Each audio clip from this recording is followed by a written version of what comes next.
Hi friends, welcome to Rani's kitchen. ഇന്ന് ഞാൻ തയ്യാറാക്കാൻ പോകുന്നത് പൂരി മസാലയാണ്. പൂരിയും അതിൻ്റെ കൂടെ നല്ലൊരു കോമ്പിനേഷനായിട്ട് പൊട്ടറ്റോ വെച്ചിട്ട് നല്ല കട്ടിയായിട്ടൊരു മസാലക്കറിയും. ഇനി ഇത് എങ്ങനെയാണ് തയ്യാറാക്കുന്നതെന്ന് നോക്കാം. ആദ്യം നമുക്ക് പൂരിയുടെ മാവ് റെഡിയാക്കാം. നമുക്ക് എത്ര പൂരി ആവശ്യമുണ്ടോ അതിനനുസരിച്ച് മാവ് എടുക്കണം. ഞാനിവിടെ 1.5 ഗ്ലാസ് മാവ് ഗോതമ്പ് മാവ് എടുത്തിട്ടുണ്ട്. ഇനി ഇതിലേക്ക് ആവശ്യത്തിന് ഉപ്പ് ചേർക്കാം.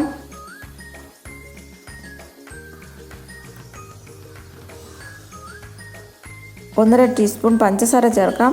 പഞ്ചസാര ചേർക്കുമ്പോൾ പൂരി നല്ല ക്രിസ്പി ആയിട്ടിരിക്കും, പിന്നെ നല്ല ടേസ്റ്റും ഉണ്ടാകും. ഇനി വേണ്ടത് ഓയിലാണ്. ഏത് ഓയിൽ വേണമെങ്കിലും ചേർക്കാം. വെളിച്ചെണ്ണയോ സൺഫ്ലവർ ഓയിലോ ഏത് ഓയിലായാലും കുഴപ്പമില്ല. ഞാനിവിടെ സൺഫ്ലവർ ഓയിലാണ് ചേർക്കുന്നത്. 2 ടീസ്പൂൺ സൺഫ്ലവർ ഓയിൽ ചേർക്കാം.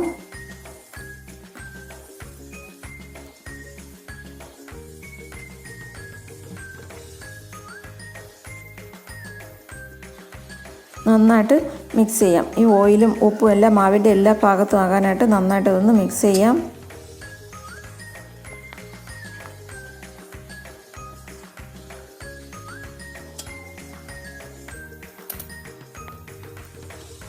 ഈ മാവ് കുഴയ്ക്കാനായിട്ട് ഞാൻ ചൂടുവെള്ളമാണ് എടുത്തിട്ടുള്ളത്. ചെറിയ ചൂടുള്ള വെള്ളം മതി. വെള്ളത്തിൻ്റെ ചൂടൊരിക്കലും കൂടി പോകരുത്. ചെറിയ ചൂടുള്ള വെള്ളം എടുത്ത് മാവ് കുഴച്ചെടുക്കാം.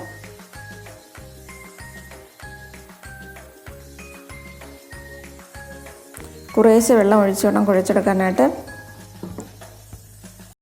ആദ്യമേ തന്നെ ഒരുമിച്ച് വെള്ളം ഒഴിച്ച് കുഴയ്ക്കുകയാണെങ്കിൽ ചിലപ്പോൾ മാവിൻ്റെ വെള്ളം കൂടിപ്പോവും. അപ്പോൾ നമുക്ക് പൂരി നല്ല ഷേപ്പിൽ പരത്തിയെടുക്കാനായിട്ട് പറ്റില്ല. കുറേശ്ശെ വെള്ളം ഒഴിച്ച് മാവ് നല്ല മയത്തിൽ കുഴച്ചെടുക്കാം.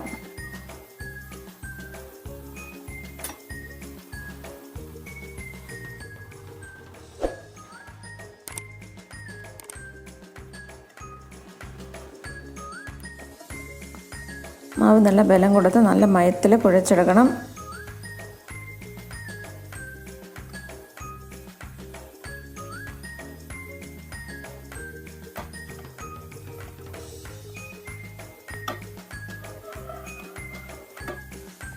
മാവ് ഇപ്പോൾ നല്ല മയത്തിൽ കുഴച്ചെടുത്തിട്ടുണ്ട്. ഇനി ഇത് അടച്ച് അരമണിക്കൂർ വയ്ക്കാം. ആ സമയത്ത് നമുക്ക് മസാലക്കറി റെഡിയാക്കാം. അതിനായിട്ട് ഞാൻ 3 ഉരുളക്കിഴങ്ങ് പുഴുങ്ങി വെച്ചിട്ടുണ്ട്. അതിൻ്റെ തൊലിയൊക്കെ മാറ്റിയെടുക്കണം.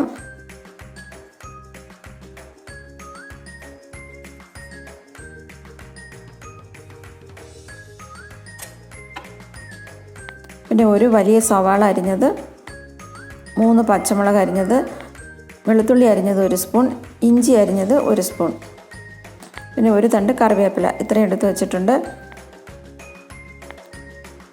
കറി റെഡിയാക്കാനായിട്ട് ഞാനൊരു പാൻ വെച്ചിട്ടുണ്ട്. പാൻ ചൂടാകുമ്പോഴേക്കും എണ്ണ ഒഴിക്കാം. കുറച്ച് എണ്ണ ഒഴിച്ചാൽ മതി. വെളിച്ചെണ്ണയാണ്. 1 സ്പൂൺ വെളിച്ചെണ്ണ ഒഴിച്ചിട്ടുണ്ട്.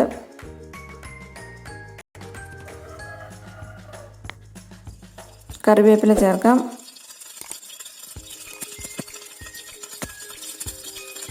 ഇഞ്ചി അരിഞ്ഞതും വെളുത്തുള്ളി അരിഞ്ഞതും ചേർക്കാം.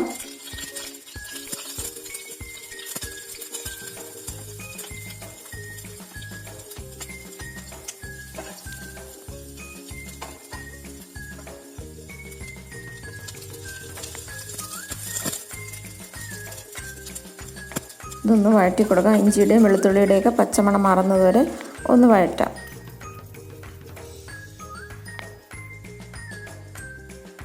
പച്ചമുളക് കീറിയതും സവാള അരിഞ്ഞതും ചേർക്കാം.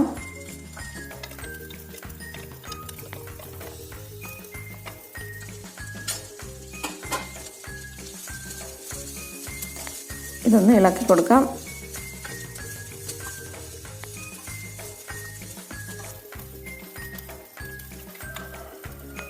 കുറച്ച് ഉപ്പ് കൂടി ചേർത്ത് ഇതൊന്ന് വഴറ്റാം.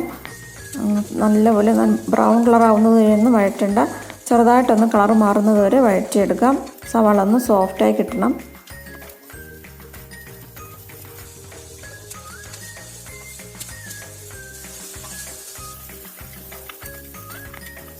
കുറച്ച് സമയം ഒന്ന് അടച്ചു വയ്ക്കുമ്പോൾ പെട്ടെന്ന് സവാള സോഫ്റ്റായിട്ട് കിട്ടും.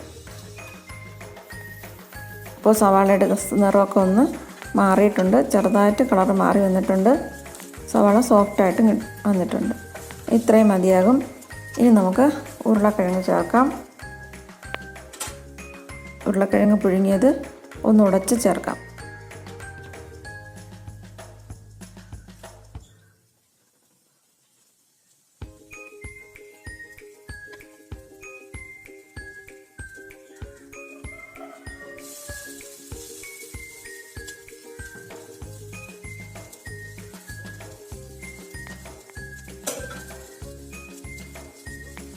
ഇനി ഇതൊന്ന് ഉടച്ചെടുക്കണം. അതിനായിട്ട് നല്ല ഉരുണ്ട തവിയോ എന്തെങ്കിലും വെച്ചിട്ട് നന്നായിട്ടൊന്ന് ഉടച്ചെടുക്കാം.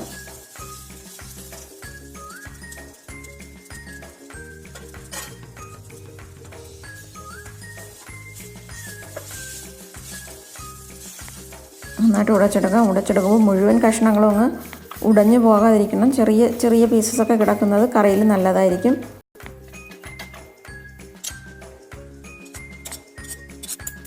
ഞാനിത് ഉടച്ചെടുത്തിട്ടുണ്ട്. ഇതിലേക്ക് 1/4 ടീസ്പൂൺ മഞ്ഞൾപ്പൊടി ചേർക്കാം. 1/4 ടീസ്പൂൺ കറി മസാലപ്പൊടി ചേർക്കാം.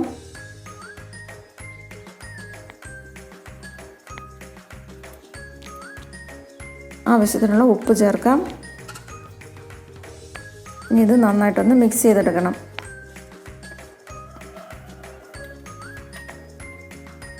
അത് മിക്സ് ചെയ്യാനുള്ള സൗകര്യത്തിനായിട്ട് കുറച്ച് വെള്ളം ഒഴിക്കാം. ചൂടുവെള്ളം ഒഴിക്കുന്നതായിരിക്കും നല്ലത്. വെള്ളം ഒഴിച്ച് നന്നായിട്ടൊന്ന് ഇളക്കിയെടുക്കാം. നല്ല കട്ടിയായിട്ടൊരു കറിയാണിത്. പൂരിയുടെ കൂടെ കഴിക്കാനായിട്ട് നല്ല ടേസ്റ്റാണ് ഇതിന്. നമ്മൾ ഹോട്ടലിൽ നിന്നൊക്കെ പൂരി മസാല വാങ്ങിക്കുമ്പോൾ കിട്ടുന്ന കറിയാണ്. കഴിക്കാൻ നല്ല ടേസ്റ്റാണ്.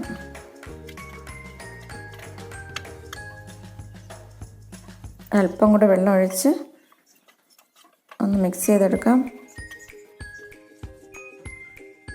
കുറച്ച് മല്ലിയില അരിഞ്ഞതും കൂടി ചേർക്കാം.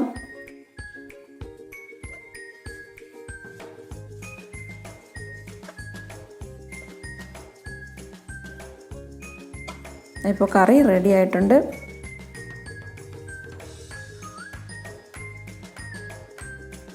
ഇപ്പോൾ നമ്മുടെ പൂരിയുടെ മാവ് നല്ല സോഫ്റ്റായിട്ട് വന്നിട്ടുണ്ട്.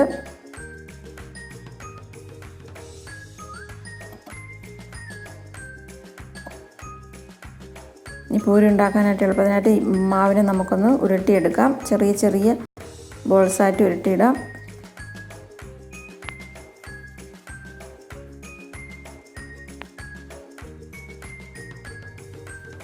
ഇത്രയും ഉരുളകൾ ഉരുട്ടിയെടുത്തിട്ടുണ്ട്. ഒരു പാത്രത്തിൽ അല്പം എണ്ണ എടുത്ത് അതിലൊന്ന് മുക്കിയ ശേഷം ഒന്ന് പരത്തിയെടുക്കാം. ഞാനിതുപോലെ പ്രസ്സിലാണ്, ചപ്പാത്തി പ്രസ്സിലാണ് ഇത് പരത്തിയെടുക്കുന്നത്. ചപ്പാത്തി പലകയിൽ വെച്ച് പരത്തിയെടുത്താലും മതി. ഞാൻ പ്രസ്സിൽ വെച്ച് എടുക്കുന്നതാണ് എനിക്ക് എളുപ്പം.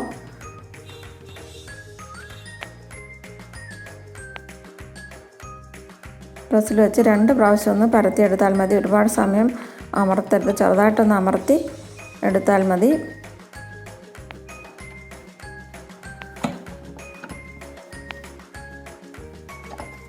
അല്പം കട്ടിയിൽ വേണം ഈ പൂരിക്കുള്ള മാവ് പരത്തിയെടുക്കാനായിട്ട്.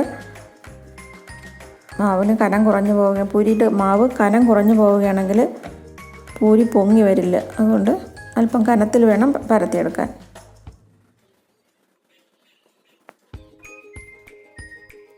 ഇനി പൂരി ഉണ്ടാക്കാനായിട്ട് ഞാനൊരു ചീനച്ചട്ടി വെച്ചു. അതിലേക്ക് എണ്ണ ഒഴിച്ചു കൊടുത്തു. എണ്ണ വെളിച്ചെണ്ണയായാലും കുഴപ്പമില്ല. സൺഫ്ലവർ ഓയിൽ, ഞാൻ സൺഫ്ലവർ ഓയിലാണ് എടുക്കുന്നത്. സൺഫ്ലവർ ഓയിൽ എടുക്കുന്നതായിരിക്കും കൂടുതൽ ടേസ്റ്റ്. വെളിച്ചെണ്ണയെക്കാട്ടും ടേസ്റ്റ് പൂരിക്ക് സൺഫ്ലവർ ഓയിലായിരിക്കും.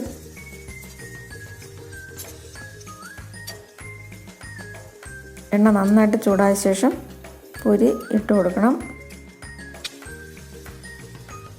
പൂരി ഇപ്പോൾ നന്നായിട്ട് പൊങ്ങി വന്നിട്ടുണ്ട്.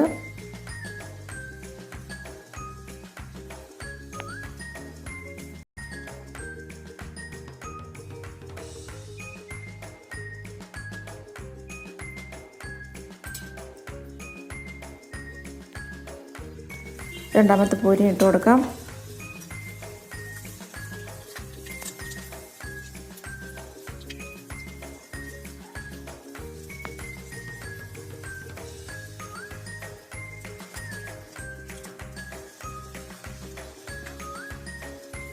രണ്ട് സൈഡ് നിറം മാറുമ്പോൾ കോരി മാറ്റാം.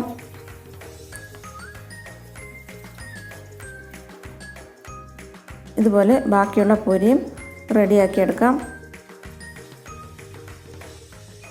എൻ്റെ ചാനൽ സബ്സ്ക്രൈബ് ചെയ്യാത്തവർ സബ്സ്ക്രൈബ് ചെയ്യുക. നോട്ടിഫിക്കേഷൻസ് ലഭിക്കാനായിട്ട് ബെൽ ഐക്കൺ ക്ലിക്ക് ചെയ്യുക. Thanks for watching.